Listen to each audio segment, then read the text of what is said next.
Hello and welcome to the Geeks Review. I'm Royce. And I'm Joshua. Today we're going to be talking once again about Star Wars. Last weekend saw a big Star Wars celebration over in the States, and we've got new trailers, we've got new shows. We're going to be talking about the new series Obi-Wan Kenobi, which is streaming on Disney+. But before we get to that, we'll just talk a little bit about other stuff that's come out recently. Did you ever get around to seeing the new Doctor Strange movie? No, unfortunately. There's just been a lot going on. I was sadly out for a fortnight. Yeah, spicy flu. Oh, no. But you're safe now. You're healthy now. I mean, we wouldn't be here in the same room if it wasn't. Yeah. Well, I mean, hopefully it doesn't come back, and it's pretty awful. Keep wearing your mask if you need to. Be safe, basically.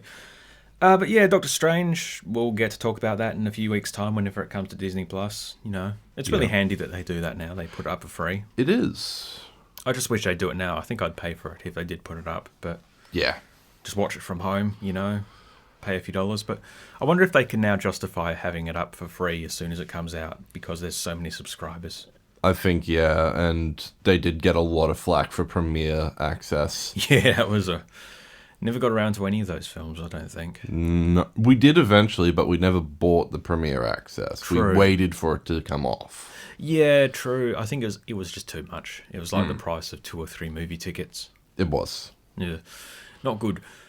But Better Call Saul, have you been keeping up with this? I've been wanting to for so long. I've been seeing so many things pop up about it online, like, oh my god, this has happened. I'm like, no, go away, go away, go away, go away. Yeah, it's major spoiler territory now for this show.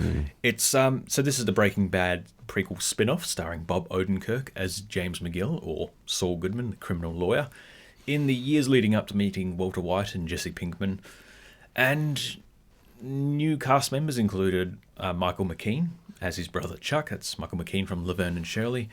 Ray Seahorn as Jimmy's eventual love interest, best friend. Kim Wexler. You got a few other returning characters like Jonathan Banks as Mike Ehrmantraut, who's the crooked cop gone real bad. Yes. And a few more other interesting characters like Lalo Salamanca, played by Tony Dalton, and every other supporting character you can think of from Breaking Bad. I think it's better than Breaking Bad. It seems to be one of those, unlike Breaking Bad, the fans don't have a tight grip on it. I think hindsight, you know, after a few characters got mistreated, it's one of those shows where they sort of make it up as they go along, where the actors come along and they bring something to the performances where the writers recognise their talent, the skills, and they give them more to do. From what I've heard, that the character of Kim and Howard and Chuck sort of didn't go the way they intended them to go. And I mean, you even go back to Breaking Bad and there were like abandoned plot lines, like Walt was going to keep someone prisoner for like an extended period of time, like not just Crazy 8 in the basement, you know, for the 2 episodes that he did that. Which...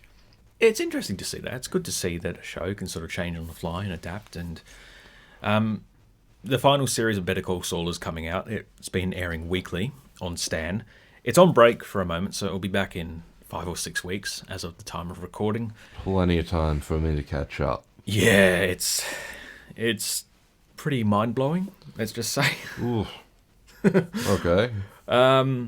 It is a slow-going show, and I think it is one that is sort of rewarding on the binge, where you can sort of consume more episodes, and watching week to week is a bit painful at times. Yeah. You're sort of just waiting for stuff to happen. Yeah. And now, like the cliffhanger that it ends on, I did read that they didn't intend for it to be a big cliffhanger, but it sort of ended up that way. But it's really good. That's Better Call Saul. Unfortunately, I say unfortunately, you've got to watch Breaking Bad to sort of really appreciate it.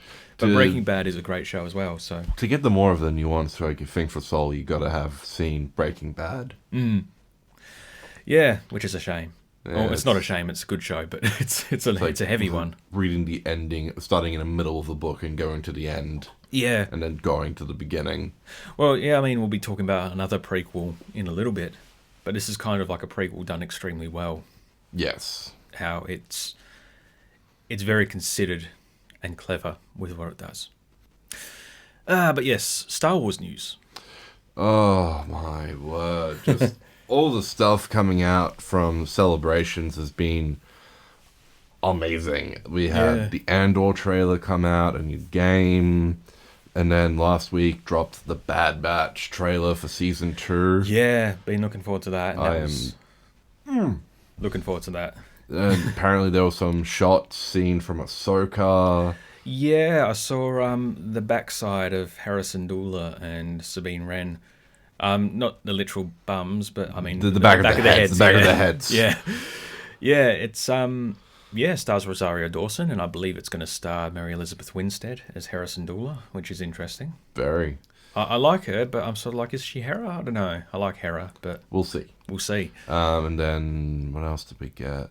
Andor, I'm really looking forward to. Oh, I'm curious to see how Andor is going to go. It stars Diego Luna, who was one of the leads in Rogue One, which is everyone's favourite Star Wars movie now, it seems. Which is weird, seeing that when I talk about it with people, Andor, a lot of people go to say, who?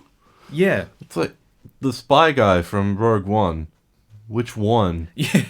I think Rogue One is a lot of, spectacle. And a lot of people seem to just like it for that spectacle rather than the character. The characters are great. Like, you do get, like... They're okay. Bits and pieces of, like... It's more stuff for, like, to build upon. But then, given how that film ends, you don't get to build upon it. No. But this is kind of a chance to do it. And it's a bit backwards thinking. Because it is a prequel.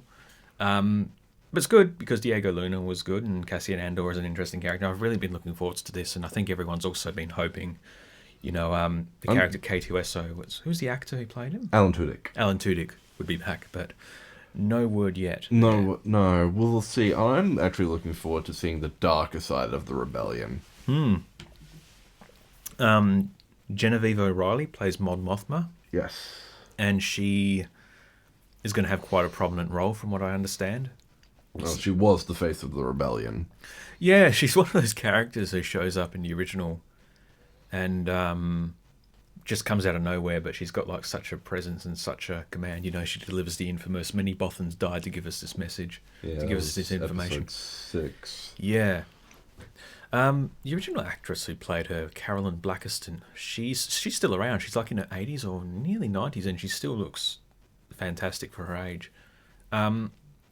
She was in a show called Poldark, and one of the stars who's in Andor, he plays some sort of security officer, was actually in Poldark with her.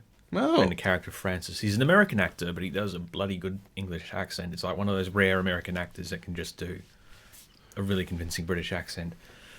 I'll bottle him up. Yeah. But it's just an incredible cast. Even there's an actress called Michelle Goff, and she apparently plays Yennefer in the Witcher games. Oh. And she plays an Imperial officer, like the one in the white suit. And yep. Interesting to see. So a lot of British actors actually filmed in and around Britain. Then it should be an intelligence bureau. Yeah. I know a friend who knows someone who actually lives up in Scotland where they filmed at this great big dam, and there was like photos online of like all these imperial installations they'd built around the fields. And they're just using this giant brutalist style dam as like this massive imperial installation, and it's like just incredible. The scope and the scale, whereas you look at Mando and Boba Fett and a bit of Kenobi where it's all filmed in that digital soundstage. Yeah. Which is impressive, but to actually see real locations like that is... Takes your breath away. Just like the original, they filmed out in the sand dunes of Tunisia and... Had to get help from the army when they got bogged down in a sandstorm. Yeah. Oh, dear. Anything else stand out for you from Celebration? Not overly. The Jedi Anthology series that's coming out. Yeah, it's an animated one, isn't it? Yeah. It's same style as the Clone Wars TV show. Yes. He's going to be focusing some of the characters there, like Count Dooku. I'm looking forward to seeing young Dooku, if we get a young Dooku.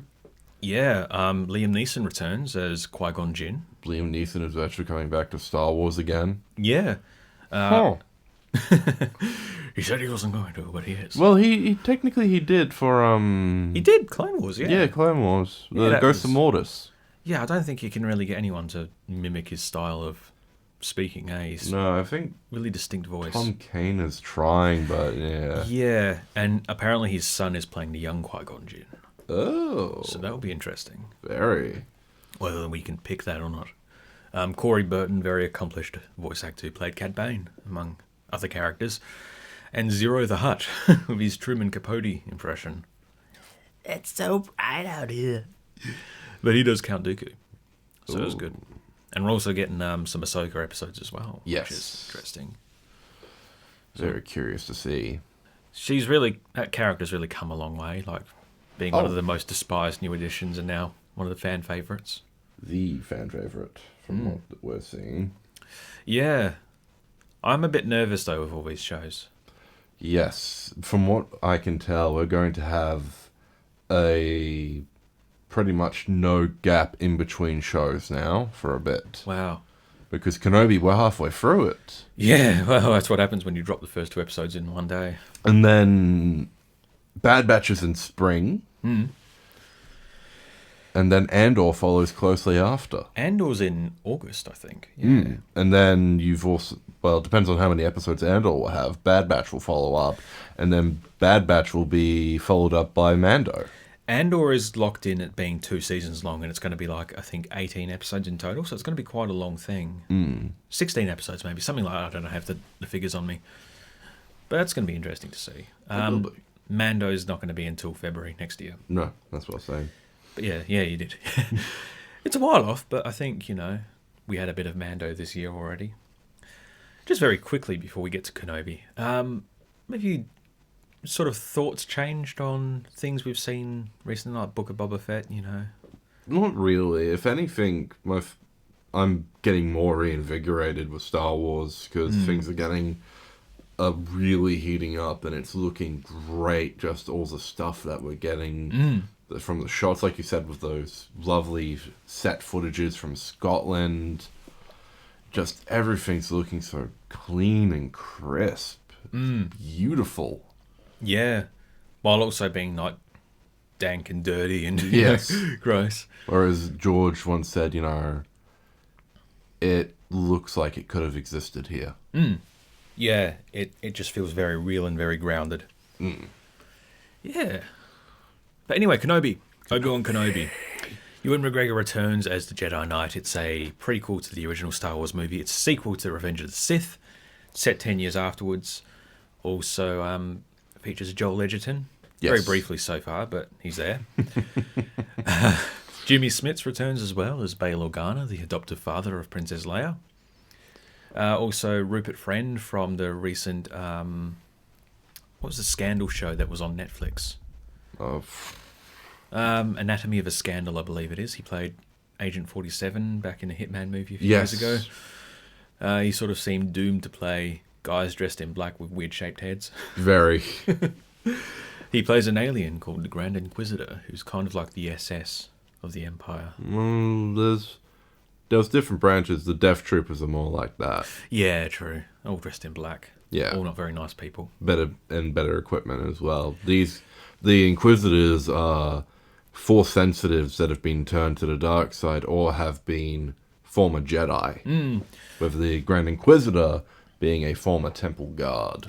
Yeah, it was first introduced in the animated series Star Wars Rebels a few years ago, played by Jason Isaacs. Yes. And both Isaacs and Friend were in Death of Stalin. They were. Both playing very energetic, very different characters. Very. And now they're both playing the same dude. But yeah, Kenobi, it's, a sequel to Revenge of the Sith. It's 10 years after that, so the Empire has risen, the Jedi have fallen and all died. Darth Vader patrols the galaxy, striking down those people who wrong him, which doesn't take much to wrong him. No. Very quick to anger. But Obi-Wan is contacted because Princess Leia has been kidnapped from the planet of Alderaan by Flea. Yes, from the Red Hot Chili Peppers. Needles from Back to the Future. Yeah. I'm just trying to think what else was he in. Oh, he's been in a few things. He was in Point Break. Was he? Yeah, the Red Hot Chili Peppers were in Point Break. Oh, I haven't seen that yet. Yeah, no, they were the Beach Bullies. I'm trying to think. He was in, this is really obscure, My Own Private Idaho with River Phoenix and Keanu Reeves in 30 years ago. That was. Oh my word! That was Flea just shows up as it's Flea. That's cool. But he kidnaps Princess Leia, and it's up to Obi-Wan Kenobi to save her because it's all orchestrated by one of the Inquisitors, the third sister, played Reva. by Reva, played by Moses Ingram from. She was very briefly in The Queen's Gambit, very underused, and she's really doing all she can now. And apparently, she was in the Macbeth film with Denzel Washington, which I haven't seen yet. But yeah, what do you think of her? I've definitely think that the character is written to be annoying, and she's getting that across. I am enjoying the performance. She's definitely doing her best to get under our skin. Yeah, I think there's a lot of discourse online, like a lot of racism, unfortunately, a lot of just negativity about her and the character. I think though, And that's the point. yeah, I think people go about it the wrong way though. I think people like now know, how films and TV shows get made, but they don't exactly know how they get made. So they look at a character being annoying and think it's on the actor. Yeah. Or they can't articulate that it's the character that annoys them because the character's made to be an evil, horrible person. Slimy. Yeah, because the character she is a bad guy. She And is. She's a great bad guy, but she's not a very nice person. No. So you're meant to hate her, you're meant to be scared of her, and she is very hateable and very scary. But it's just morons Yes. take that hate and put it onto the wrong aspects. Now I've got that out of the way. Yeah, no, and the Kenobi series has really been doing well. It started us off with flashbacks from the prequels. Yeah. As a sort of a recap of this is where we came from, this is where we are. I was like, you don't need to watch those. You don't. That's 6 hours of your life saved. Spend Yep. your 6 hours watching Done. this instead. And also opening up on another angle from Revenge of the Sith of the Order 66 scene with real clone armor. 20 years I've been waiting to see a real-life clone in bloody live-action Star Wars, and here it is. Yeah, the clones were played by New Zealand actor Tamwa Morrison, because they're all clones, they're all identical, but they're all computer-generated. Yes. There was never like a real bit of armor, and of course you see like costume makers now do them, 3D print them at home. Yes. But this is the first time we've actually seen people wearing the costumes, and from what I saw, there was a female stunt performer who was a clone trooper. And it's like they've gone and just padded them all up so they're all the same height, they're all the same shape and size. Yes. And it works. It does. And they do look good. But it's one of those things where you can't tell now, I guess, because CGI is also so good. Well, But yeah, they're real. It's good, but it's not as good. Yeah, true. But yeah, a bit of a flashback there. It does sort of rely, I think, upon knowledge of the Star Wars movies. Already vested interest in these characters. Yeah. Especially if you go into this and wondering who the hell is Joel Edgerton playing. Well, that's, Uncle Owen. Uncle Owen. And this is the Owen. This is an Owen that definitely knows I'm keeping Kenobi at an arm's length. I know exactly what you want. Stay away from the kid. I say this a lot when we talk about Star Wars. The character I read about as a child. Yeah, he was always a grumpy man. In all the cartoons, or should I say all the comics and all the novels, and now we're sort of finally seeing it, because in the first film you just you get a hint. Yeah. And then you meet this young man who sort of seems more idealistic and... Not this middle-aged man, jaded, who's really good at delivering sick burns. Yeah. Ironic. He could give out burns, but couldn't stop himself from getting burnt. I completely forgot about that, actually. It's like literally in the first film, and it's like, oh yeah, that character gets horribly murdered. Oh dear. Spoilers for a 45-year-old movie. Yep. Yeah, I really liked episode 3. Oh my. Which we won't talk about too much because it's only on last night. Episode 2 was good as well. The planet Dayu looks amazing, based on Hong Kong. Yes, lots of neon, lots of like Asian influences. You've got like, sort of wet markets and street vendors and just so many people in different costumes and a creatures. surprise cameo from Ewan McGregor's own daughter. Yeah, Esther Rose plays a spice dealer. Yes. Goes up to her, I'm looking for my daughter, and it's like, there she is. It's funny. I used to be someone's daughter. Oh, come on! Yeah. Yeah, there's bit of Breaking Bad as well, how it goes in and there's lots of blue drugs getting made. Just a drug den in Star Wars, that's interesting. Finally actually getting to see the effects of spice on people and spice being produced, though I did try to contain myself from trying to make a Breaking Bad joke. Oh, I just flew right in there, didn't I? Yeah, no, but no, I was going to say it was more of Obi-Wan calling up Bail, we have to cook. Yeah, that was interesting. It was. Flea gets beaten up. Sorry. Yeah. Okay. All the actors are really giving it all. Not to mention when you get to see how rusty Obi-Wan is, how he cuts his hand on a Zabrak grunt head. Yeah, it's true. You know, you go up against Darth Maul and he's got spikes on his head. You're probably gonna come away from that bad. You know? How he's made friends with a Jawa who steals his stuff and sells it back to him. Gosh, they do be like that. It does. Yeah. And he's a sashimi cutter, apparently, cutting up meat for a living. Yeah, meat packing. It's interesting, isn't it? Look, everybody, Obi-Wan's a meat packer. There's a giant crash-like manta ray or something in the desert, and they're all just cutting it up and selling bricks of meat. Literal. Yeah, literal bricks of meat. That's loaves of meat. Yep. Yeah, it's interesting to see this stuff. It's one of those things where, I mean, there's a lot of Star Wars stuff, and it's like, oh, you know, there's stuff just everywhere. We get to see flashes of Alderaan, like Alderaan before it goes kaboom. I didn't honestly. This is probably just me. It's too clean. It's too clean and sleek. I get it. It's an alien planet, but it's based a lot on Ralph McQuarrie sketches, you know, from the 70s and 80s. So that's really cool to sort of see there's that consistency.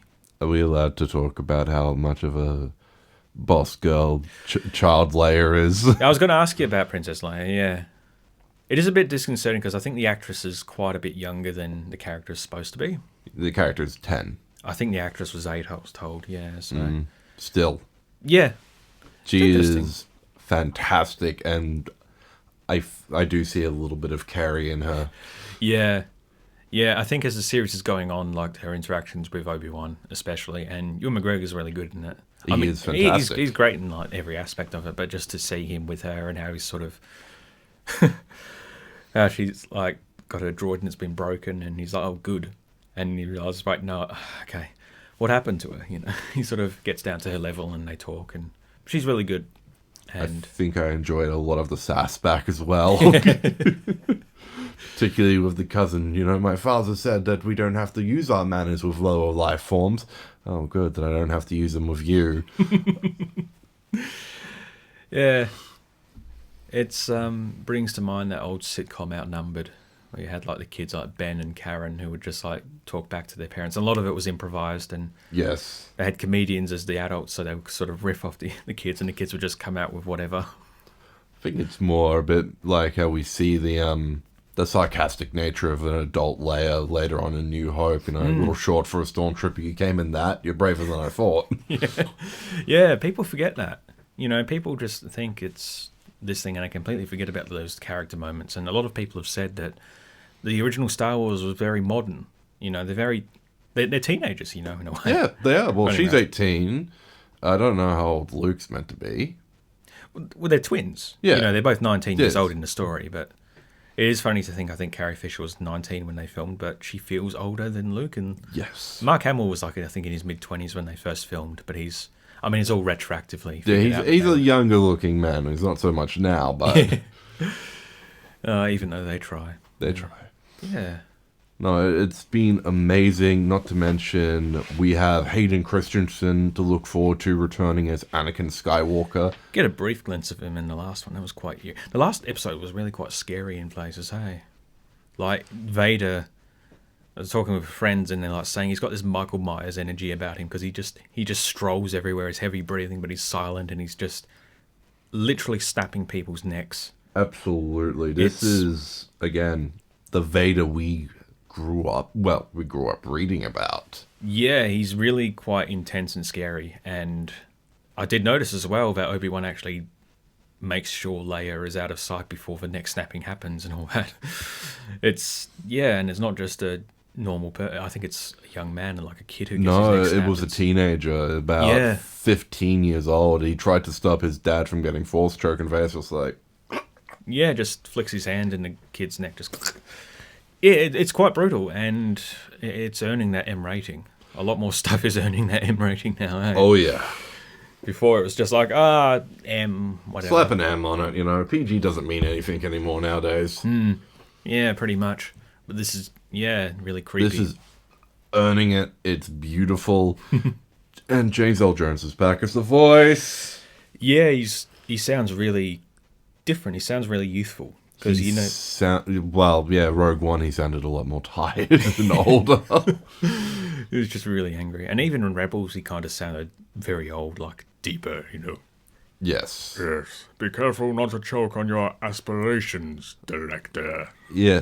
Yes, he does sound a lot more youthful here, and I'm happy for it. Yeah. It's good to see James back doing this. Well, hear him back, yeah. Yeah, hear him back. And, it goes places. It's a fun watch, though. The first episode, I think, on the rewatch was a bit of a drag, but it's all set up, it's all sort of absolutely give you the idea that Obi-Wan is living this monotonous lifestyle, and by choice he's sort of shackled. Showing us the players and what the stakes are going to be. And loving Grand Inquisitor. I've got used to how he looks and all the other characters as well. I'll get over it.